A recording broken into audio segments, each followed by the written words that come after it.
Aujourd'hui, je suis avec une personne fantastique. Il est auteur, conférencier, et copywriter spécialisé dans l'emailing.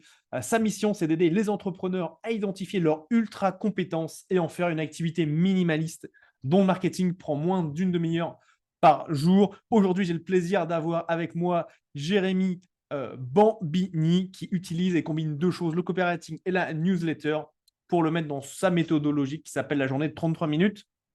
Jérémy, bienvenue, ça me fait très plaisir de t'avoir avec nous aujourd'hui. Merci à toi, Gaël, pour ton invitation. C'est toujours un plaisir.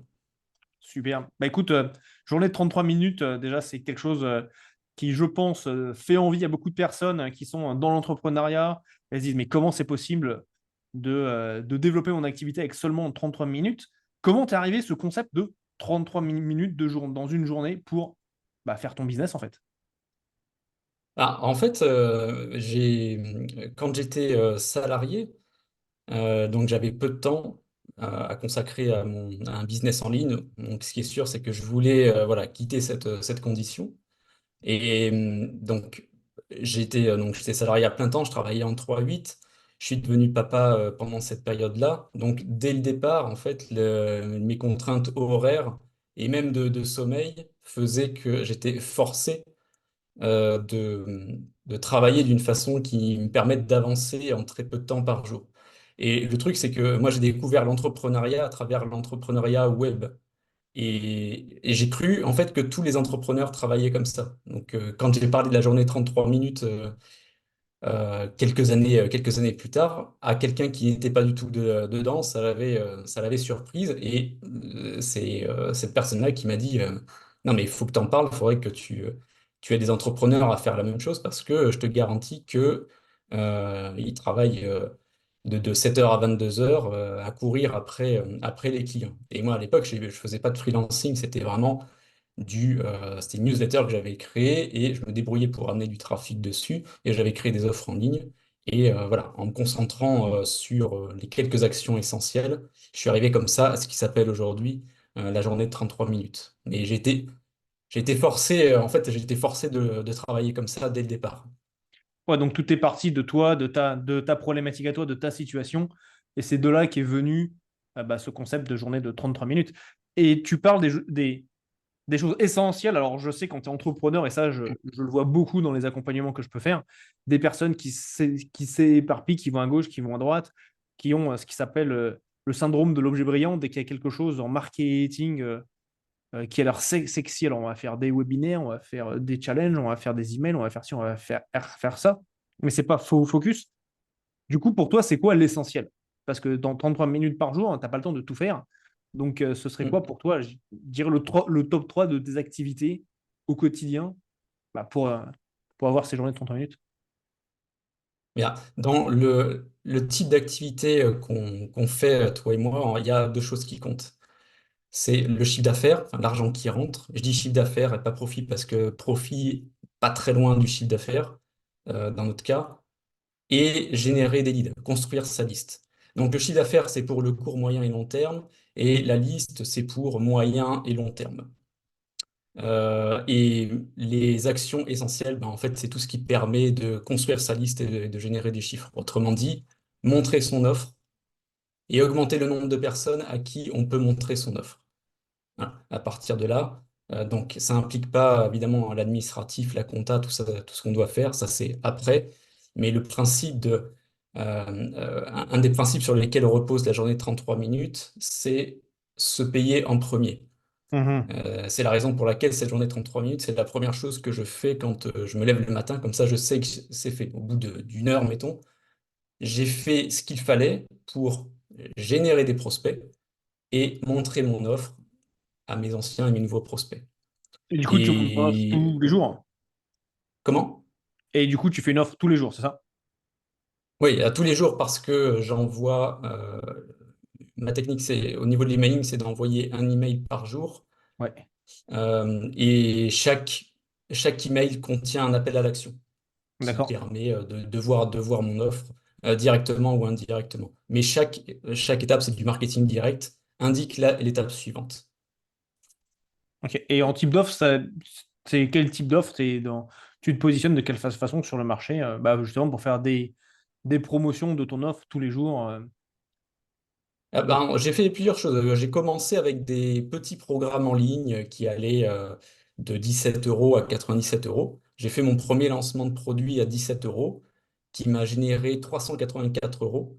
Et ça avait provoqué un switch mental. C'est là que j'avais réalisé que je pouvais générer de l'argent à partir de rien, voilà, à partir de mes idées. C'était un PDF. Il existe toujours d'ailleurs, il est toujours en vente 12 ans après. Ça m'a permis en fait de réaliser que effectivement je pouvais générer de l'argent sans dépendre d'un endroit, d'un local, et puis ben, sans limitation, puisque en fait j'avais compris que là avec ma liste actuelle à l'époque, je sais pas combien elle était, peut-être 1000 ou 2000 adresses, j'ai généré plus de 300 euros. Eh ben, il me suffisait de faire grossir ma liste et trouver des moyens. Alors ça, c'était la première solution à laquelle j'ai pensé. C'est après qu'on m'a fait réaliser qu'il fallait que je construisent des offres plus conséquentes. Mais j'ai fait ça, j'ai fait des toutes petites offres. J'ai fait, et je fais encore, des offres à abonnement peu chères, offres à abonnement relativement chères, 100 euros, et offres d'accompagnement, donc programme d'accompagnement qui s'écoule sur plusieurs mois, et puis même des formations en ligne, enfin des programmes en ligne complètement automatisés. Donc en fait, j'ai testé à peu près tout et j'ai à peu près tous les types d'offres qui courent encore. Ça dépend à qui je m'adresse, à qui je les adresse. Et pour toi, qu'est-ce qui va continuer à fonctionner, même fonctionner encore mieux en 2024? Donc pour ces deux aspects, donc tu parles de générer du chiffre d'affaires et générer des leads. Donc là, si on est en 2024, quel est voilà, ton conseil, peut-être ton observation du marché sur ce qui va fonctionner le mieux bah, pour générer des leads là en 2024? Ah, pour générer des leads ou en termes d'offres. On va Ah, d'abord en faire des leads fait, et puis après on va parler de l'offre. pour les leads, il y a plein de tactiques. Après, ça dépend de ce qu'on entend par lead. Si tu veux Ok. générer beaucoup de leads en très peu de temps, tu proposes un iPhone à gagner et là, tu vas générer des leads avec un concours. Donc, Il faut voir après ok. voilà, ce que tu peux en faire. Et quelle qualité des leads aussi? Parce que j'imagine quand tu proposes de faire gagner un iPhone, la qualité, enfin, Madame Tout le monde va vouloir Voilà. Ah, mettre son. exactement. Ah, la clé pour avoir des leads de qualité, c'est de les filtrer par le problème. C'est d'arriver avec une publication, une pub ou une publication organique qui dit, vous avez tel problème, j'aurai une solution. Si la personne a ce problème, très bien. Si elle n'a pas ce problème, elle part et elle ne rentre pas dans votre liste avec un problème que vous essayez de résoudre et qu'elle n'a pas. Donc, euh, l'idée, en fait, hein, pour générer des leads, il n'y a pas tellement de secret, c'est d'être visible. Donc, D'accord. tout le challenge, c'est de trouver des moyens d'être visible en capitalisant sur ses forces avant tout.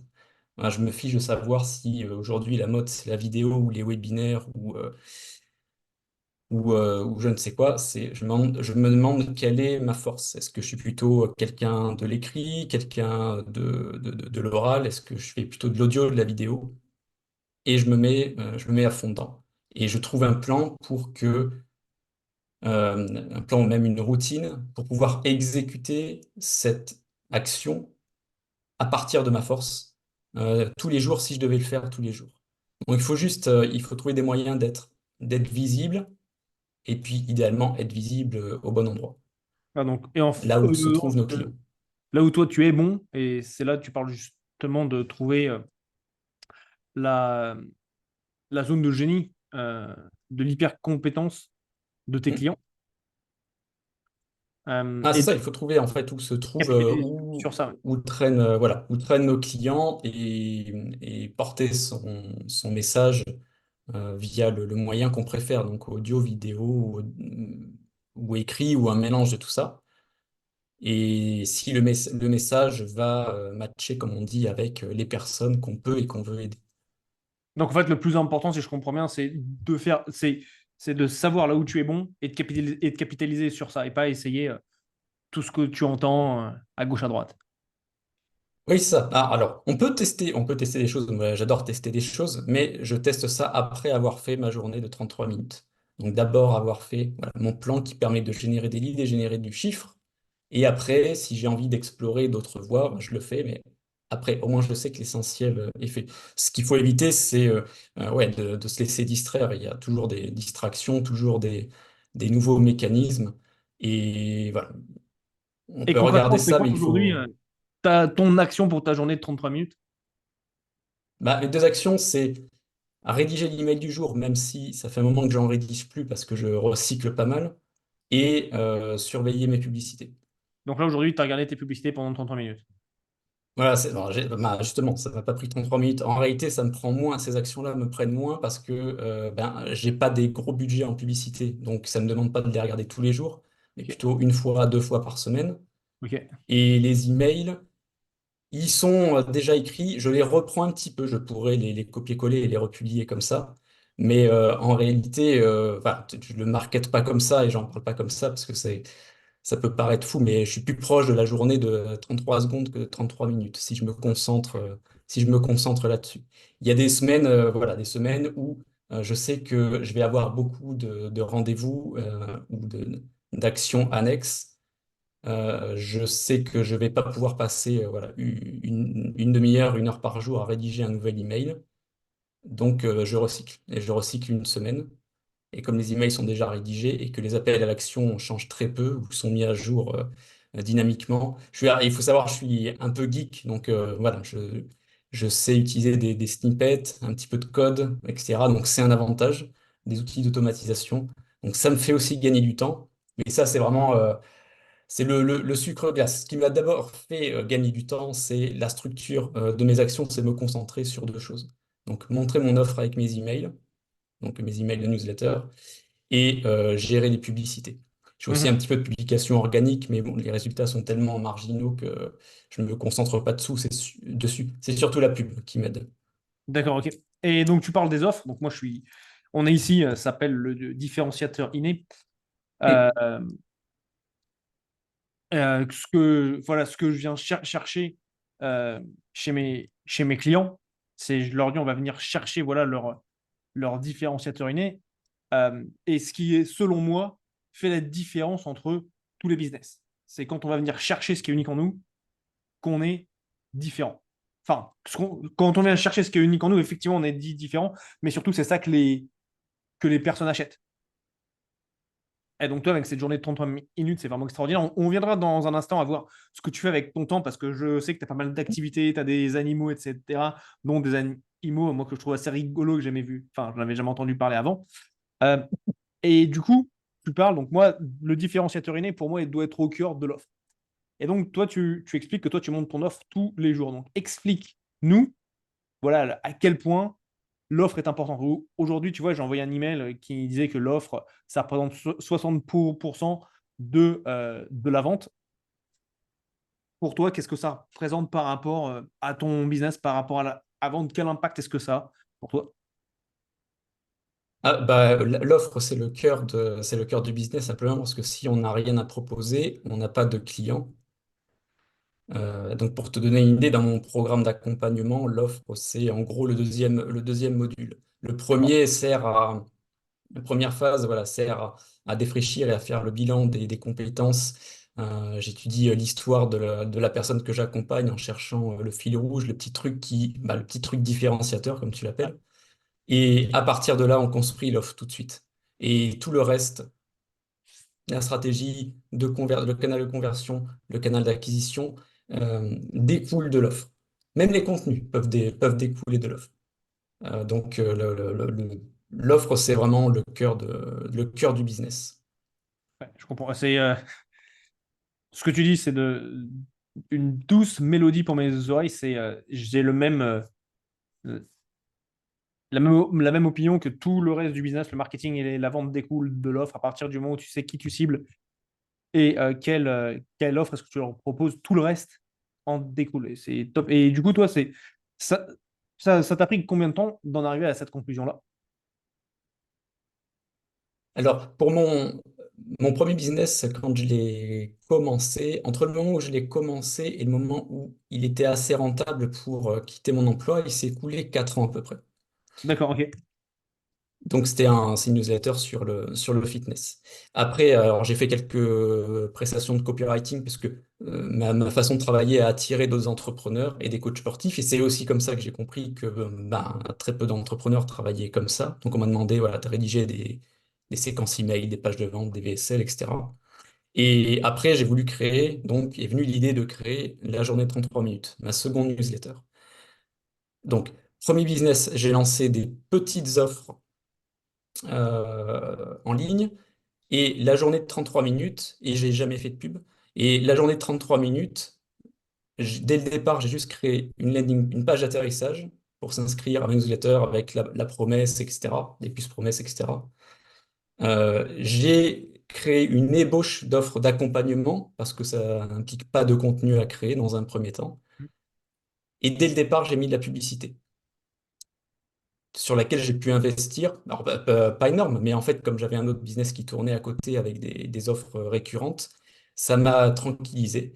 Et en mettant de la publicité dès le départ, en 6 mois, le deuxième business était rentable et en 9 mois, il dépassait le premier. D'accord. Ok. Et pour donner une compréhension voilà, pour les personnes qui nous écoutent et qui sont dans le web, quand tu dis pas énorme en termes de publicité, tu es OK de nous dire à peu près une fourchette de ce que tu es amené à Oui, oui, investir bah de dessus? mémoire, j'ai commencé avec 10-20 € par jour. Ah, il faut se souvenir de quand c'était, hein. C'était il y a 5, ouais, 4 ans. Ouais, il y a 4 ans, voilà. 10-20 € par jour et je suis monté dans les phases les plus importantes, je suis monté à 70 € par jour. Après, ça commençait à s'élargir et les résultats redevenaient négatifs. Et à un moment, j'ai totalement arrêté la publicité parce que ça continuait à rentrer comme ça. Et naïvement, j'ai dit, bon, bah, j'ai plus besoin de publicité. En plus, ça a tendance à m'apporter des leads de moins bonne qualité que ceux qui viennent par le biais d'interviews comme on est en train de le faire, Ouais. ou quand je suis invité sur des chaînes YouTube, etc., ou des conférences auxquelles je participe. Donc, voilà, naïvement, en grosse erreur, j'ai arrêté la publicité totalement. Ce qui fait que ça a continué à marcher. Donc, je me suis dit, bah, c'est bien, j'ai pris une bonne décision. Sauf qu'en fait, le mauvais résultat a mis du temps à arriver. Que là, j'ai remis, après, j'ai fini par remettre de la pub.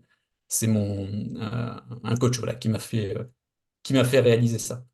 Donc voilà, pas des gros budgets. Je suis pas à une phase où je peux scaler. J'ai pas d'équipe. Je travaille seul, 100% seul. Je suis seul à créer et à livrer mes prestations. Et je dis pas que ça reviendra, que je reprendrai pas d'équipe, mais pour l'instant c'est comme ça. C'est aussi la raison pour laquelle je mets pas plus de budget publicitaire. Ah, donc, tu as un business qui fonctionne, ce qu'on appelle un business lifestyle qui me permet de bien vivre tranquille, quoi. T'as pas l'ambition, ce que j'entends, de scaler de dingue, quoi. Alors, pas de scaler au sens d'avoir une plus grosse structure. En revanche, je maintiens une mentalité de croissance en ce qui concerne le revenu. Je veux voir jusqu'où je peux aller seul. Ponctuellement, je vais déléguer des choses. Mais pour l'instant, voilà, là, la question est en train de se poser, oui, pour engager, comment on appelle ça, des setters Mhm. et voir voilà, comment ça se profilait la possibilité de livrer une partie de l'accompagnement. Mais dans l'immédiat, ça ira pas beaucoup plus loin. D'accord, ok. Et aussi parce que j'ai un troisième projet de newsletter qui sera lancé en 2024. Ah, cool. Félicitations. Merci. Félicitations. Et du coup, parce que 33 minutes, il te reste beaucoup de temps dans la journée, qu'est-ce que tu fais avec le reste de ton temps? Ah, bah, le reste de mon temps, c'est là que je livre mes accompagnements.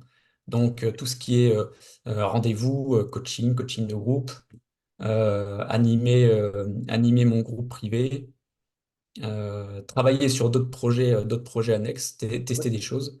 Voilà. Donc, je travaille pas 33 minutes par jour, c'est le temps de marketing, en fait.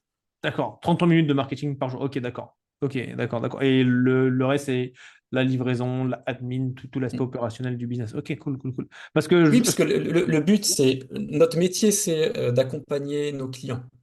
C'est ouais, pas de faire du marketing. Même si on était, comment dire, même si notre métier c'était le marketing, notre métier ce serait pas de faire notre propre marketing.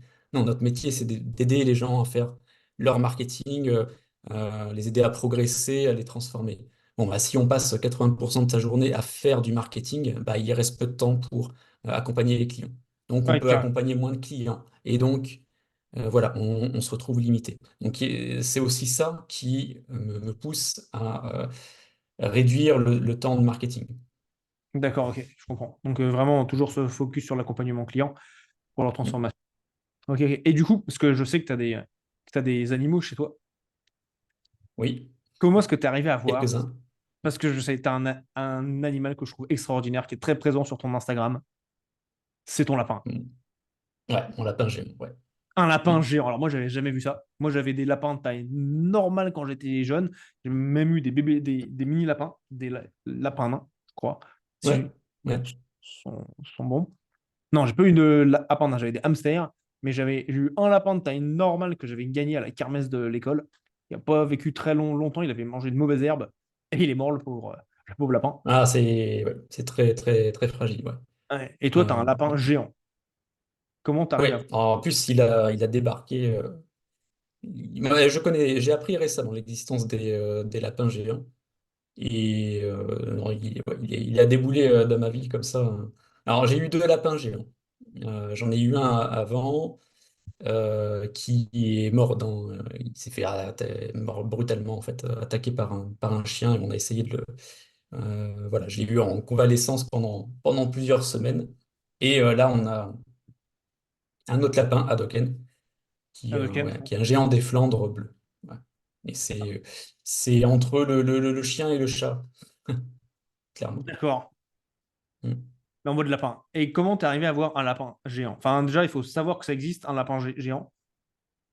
Ouais, bah, en fait, comment ça s'est passé? On a des chevaux aussi chez nous, et donc on a du fumier qui est produit, et on invite des gens, voilà, à récupérer du fumier. Et la tradition dans ce milieu, c'est que le fumier se troque. On ne demande pas d'argent, mais on troque. Donc on a des gens qui nous amènent des légumes, des gens qui nous amènent voilà, différentes choses, et un couple de personnes, on discute un petit peu avec eux, et voilà, on demande qu'est-ce que vous faites dans la vie? Elle dit, ah, ben, je suis éleveuse de lapins géants. Je dis, d'accord. Donc voilà, et puis ma compagne dit, ah, lapin géant, j'ai toujours rêvé d'en avoir un. Et ben le lendemain, elle est arrivée, voilà, c'est pour vous. Et moi, j'ai D'accord. découvert cet animal comme ça. Et puis je dis, bon, bah oui, oui, bon, c'est mignon et tout. Et en fait, après, je me suis pris de passion pour ça. Et voilà, maintenant, si je devais avoir un seul animal de compagnie, ce serait un lapin géant. D'accord. Et il fait quoi? Il vit comme un... Il est libre, il est dans une cage. Ah, il n'y a aucun animal en cage chez nous. Et non, il a son coin litière, mais sinon, il a toute la maison pour lui. Hmm. Ok. Et il fait des petits bonds partout, il dort sur le canapé et... Ouais, ouais, il dort. Là, il dort plus trop parce qu'il s'est fait mal à une patte. Enfin, il Ah, s'est fait mal au dos, donc il a une patte qui lui permet de sauter moins haut. Donc, il est un petit peu encore en convalescence. Mais sinon, oui, il dort sur le canapé, il trouve des coins, il change de territoire, un peu comme il veut. c'est Et il ouf. Et mène, ça il fait mène quelle sa taille, vie, ça? ouais. Il fait quelle taille, ton lapin? Euh, il est de la taille d'un chien, d'un petit chien, pas un chihuahua. Il fait, ouais, si on attache trois quatre chihuahuas ensemble, voilà, ça fait à peu près la taille du Oh, lapin. 4 chihuahuas. D'accord. Ah, Et il fait 7 kilos, pas loin de 7 kilos. 7 Il a kilos. Ah perdu un oui. petit, ouais, il a perdu un petit peu de poids, mais voilà, il revient. Donc, quand on attache, tu m'as dit 4 chihuahuas ensemble, c'est ça? Oui, oui, ça doit être à peu près ça, ouais, trois ou quatre, ouais. Excellent. Ah, Bon, un très très gros chat, voilà, qui va bien avec notre très très gros chien, un bouvier bernois. Et voilà, et le lapin s'entend très bien avec les chats et les autres animaux, en fait. C'est ça Nickel. qui est top. Ah, Mm. j'aurais eu pensé que le chien attaque le chat, le chien attaque le lapin, mais même pas. Non.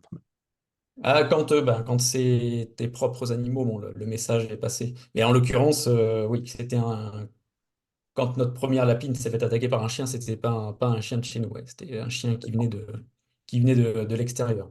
D'accord, Voilà, d'accord. c'est arrivé hyper vite. Ok, ah oui. J'imagine. Et ça fait toujours peur quand ça se passe, quoi. Mm.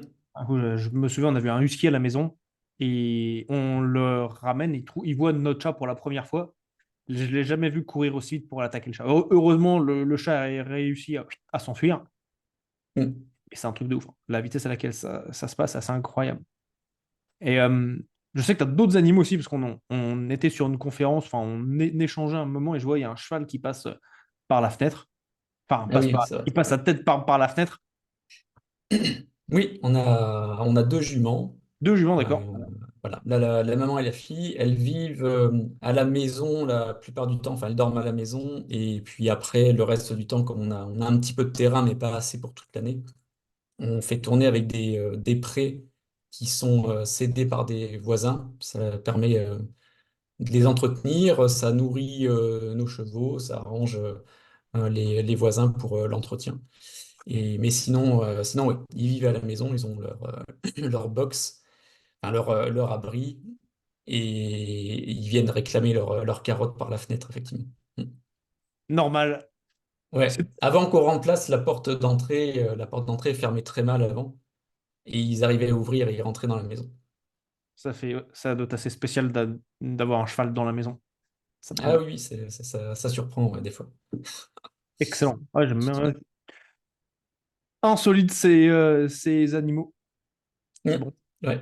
C'est bon, c'est Mais bon. voilà, pour le coup, c'est quand même bon, ça demande de l'attention, voilà, des soins et bon, des fois c'est un petit peu distrayant. Voilà.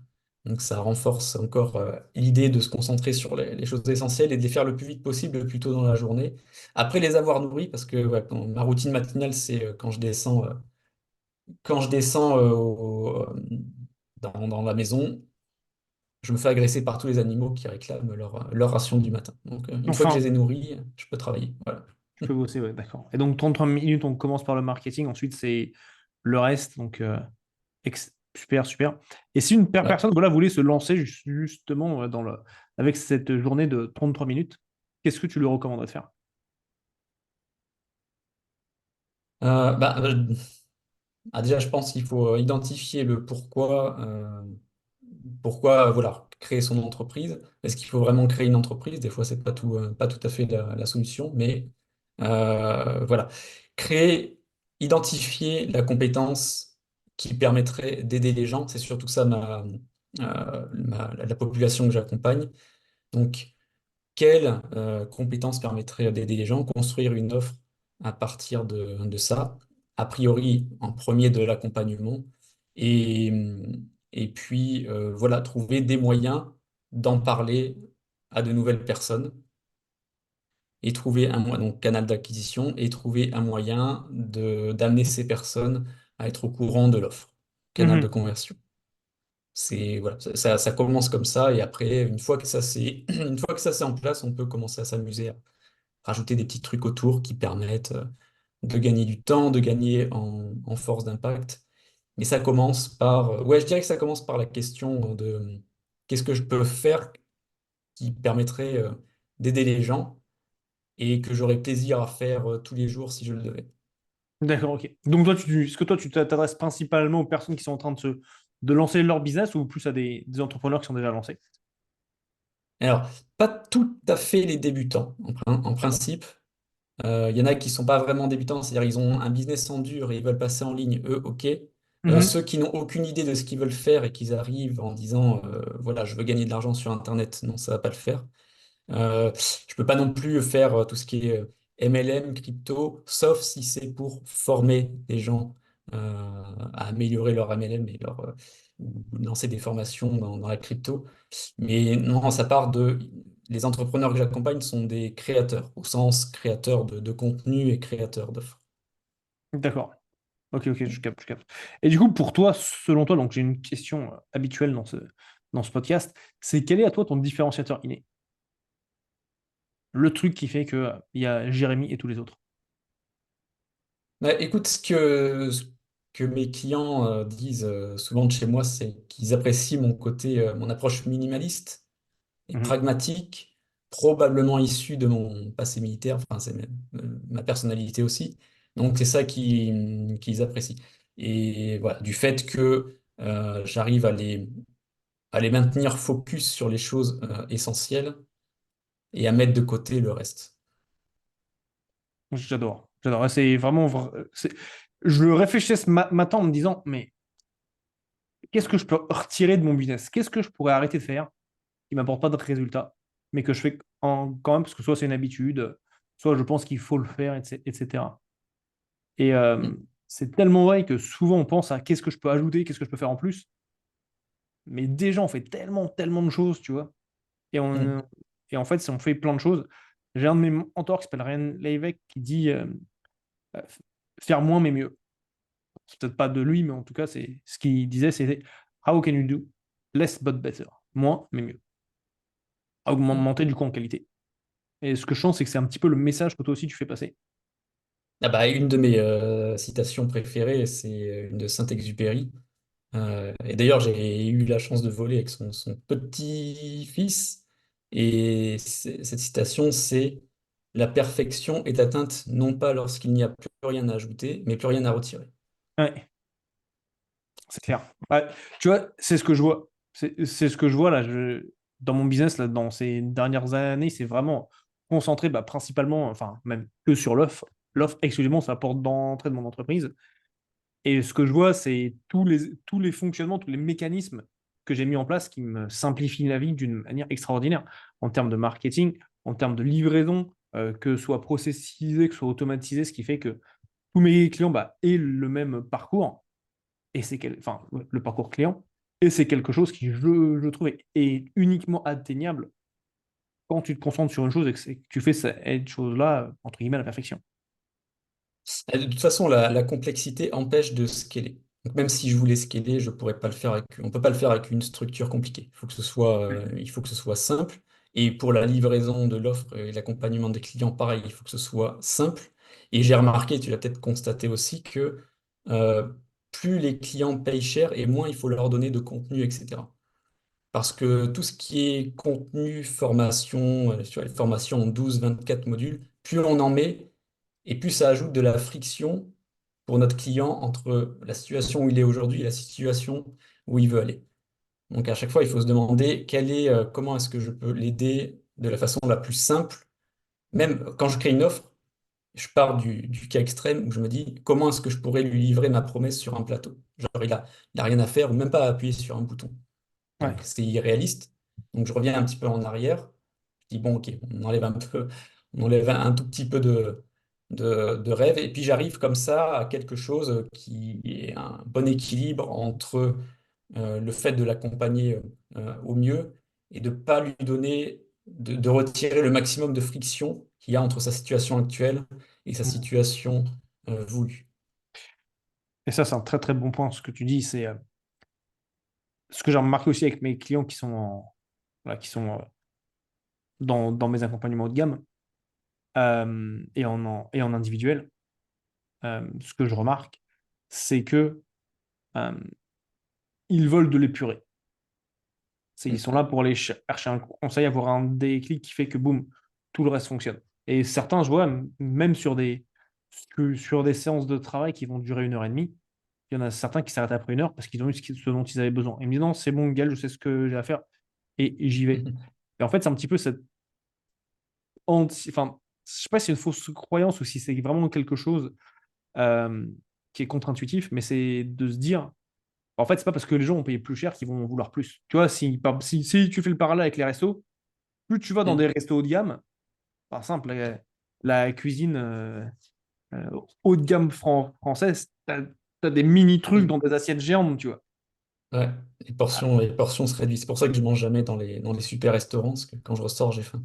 Alors quand tu vas au kebab, qui est Alors ça, j'y vais pas non plus, mais pour une autre raison. pour une autre raison, Pour des raisons de santé. ah Mais non, je oui, suis un petit fan de il y a kebab. moyen de manger correctement et dans des bonnes portions. Mais oui, mais tu as raison, c'est ça. C'est vrai que les clients, des fois, payent 1000 fois plus que les autres, mais ils sont pas 1000 fois plus exigeants. C'est Ouais. juste qu'ils ont une autre notion de la valeur. Enfin, je pense que la notion de la valeur est différente et je pense que leurs exigences vont être différentes. C'est qu'ils vont, selon moi, ce que je remarque, c'est comment aller au plus vite au résultat voulu. Oui, c'est Et ça. à la place d'être concentrés sur le process, ils sont concentrés sur le résultat obtenu. Ouais. Et ce qui fait que leur objectif, c'est pas d'en avoir plein, c'est d'avoir le nécessaire pour y arriver. Tu sais, c'est un peu comme si je me souviens bien, si ma mémoire est bonne, c'était Picasso qui fait un dessin sur une nappe d'un resto, il signe Picasso, et il dit, bah ça, c'est, je connais pas le tarif exact, il dit, ça, c'est 40 000 euros. Et la personne qui est assise en face de lui, elle lui dit, mais comment ça, 40 000 euros? Ça t'a pris 3 minutes. Mais il dit, non, ça m'a pris 40 ans plus 3 minutes. Oui, je crois que c'est une bannière que j'avais mis une phrase, j'étais tombé là-dessus, c'est si je vous facture. Alors, comment il dit ça? Si je vous facture un travail qui m'a pris 30 minutes, vous ne me devez pas 30 minutes de travail. Vous me devez toutes les années qui m'ont permis d'arriver à faire ce que je fais aujourd'hui en 30 minutes. Ouais. Et c'était Dan Lok qui avait eu une discussion intéressante avec un membre de son mastermind. Euh, En fait, il disait, qui pense ici que plus le travail est fait rapidement et moins on devrait payer cher, moins ça prend d'heures et moins on devrait payer cher. Il y en a certains qui avaient levé la main. Il disait, ben, en fait, ça veut dire que vous me pénalisez parce que je suis bon. Et un travail que d'autres font en 1 heure, je le fais en une demi-heure. Vous voulez me payer moins cher parce que ça m'a pris 2 fois moins de temps. Donc, vous me pénalisez parce que je suis bon. Et donc, ça va pas. Et Ouais, bien, c'est c'est ça. ça. Moi, c'est la journée de 33 minutes. Ça m'a pris des années pour arriver à faire la journée de 33 minutes. C'est clair, c'est clair. Tu sais, il y a cette histoire chez FedEx où ils avaient leur système de livraison de colis qui était cassé pendant, je crois, 2 ou 3 jours. Hmm. Et du coup, ça c'est un truc qui leur coûte des centaines de milliers d'euros par heure. Et ils essayent de Ça réparer, ils n'y m'étonne arrivent pas. pas. Ils appellent un mécanicien spécialisé sur leur type de machine. Il regarde, tac, il fait ce qu'il a à faire, il a une vis à tourner, boum, tout le système se remet à fonctionner. Et là, il présente sa facture à FedEx, et il y a des années, et le montant, c'est de 10 000 $. Il dit, mais comment ça? 10 000 $ pour tourner une vis?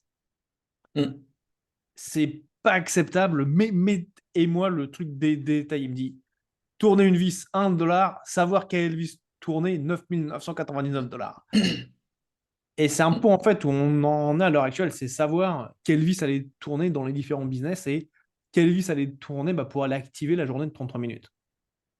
Oui, on a cette mentalité de croire que plus on facture cher et plus on devrait en mettre dedans. Et la réalité, c'est que nos clients, et surtout les clients entre guillemets haut de gamme, se fichent de par quels moyens on va les aider à avoir le résultat.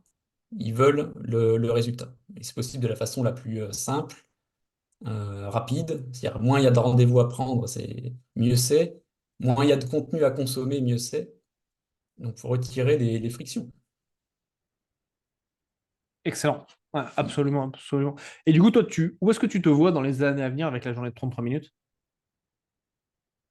Euh,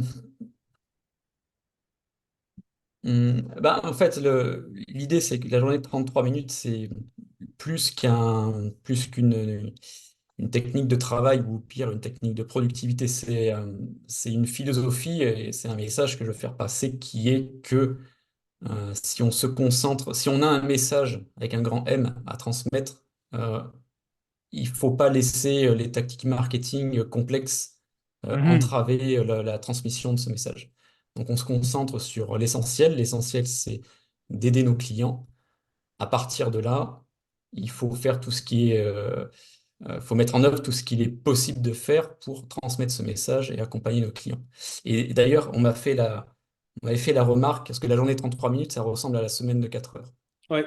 Et la semaine de 4 heures, quand on regarde le business model, il y a une différence fondamentale entre la semaine de 4 heures et la journée de 33 minutes. C'est que la semaine de 4 heures, en gros, il dit trouvez votre muse, créez une muse qui vous génère 1000, 2000 dollars par mois, installez-vous dans un pays à faible coût de vie et voilà, vous pouvez vivre comme comment ça s'appelle, un néo-retraité, je crois, euh, avec peu d'argent parce que l'argent n'est pas le plus important.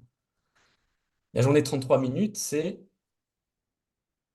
tu trouves ta compétence, tu crées ton offre et tu continues à viser la croissance. Si accompagner un client, ça te prend. Si tu peux accompagner 100 clients, comme tu peux accompagner un client, que ça ne te prend pas plus de temps, fais-le. Si tu peux avoir 1000 clients sans que ça te demande beaucoup plus de travail, fais-le.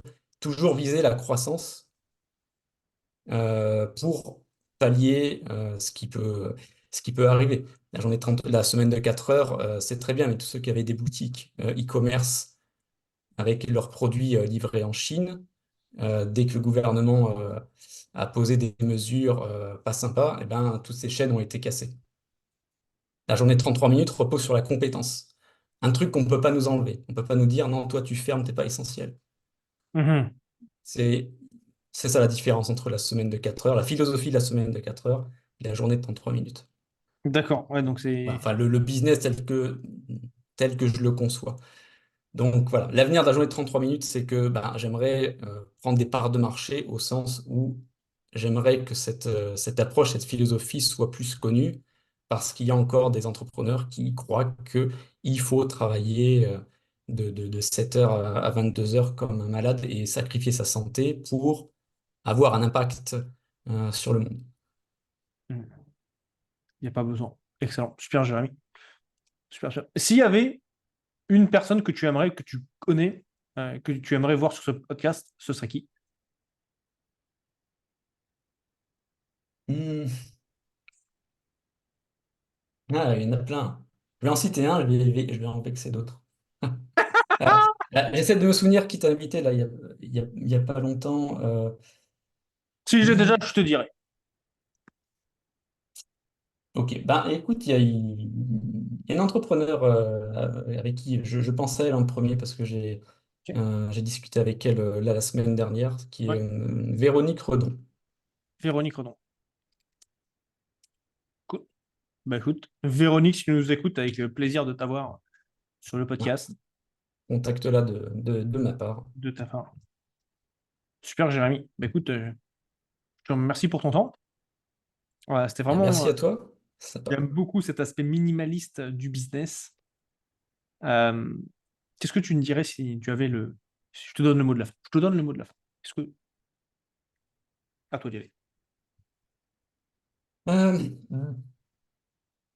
le mot de la fin, j'ai envie de dire, bon, je sais pas, allez-y quoi. Allez-y. Si vous avez un message qui peut aider les gens, un message et une compétence qui peut aider les gens, c'est votre devoir de tout faire pour faire parvenir votre message à ces personnes. Et si ça implique, s'il faut devenir riche pour le faire, eh ben, devenez riche. Il y a pas de mal. Il faut se décomplexer par rapport à ça, y compris ceux qui sont dans la spiritualité. Parce que c'est le type de client que j'ai de plus en plus. Très bien. Allez-y, foncez, impactez le monde. Jérémy, c'est un plaisir de t'avoir avec nous aujourd'hui. Merci Gaël, c'est toujours un plaisir. Et puis je te dis à très bientôt. Ciao. Ciao. Salut. Salut!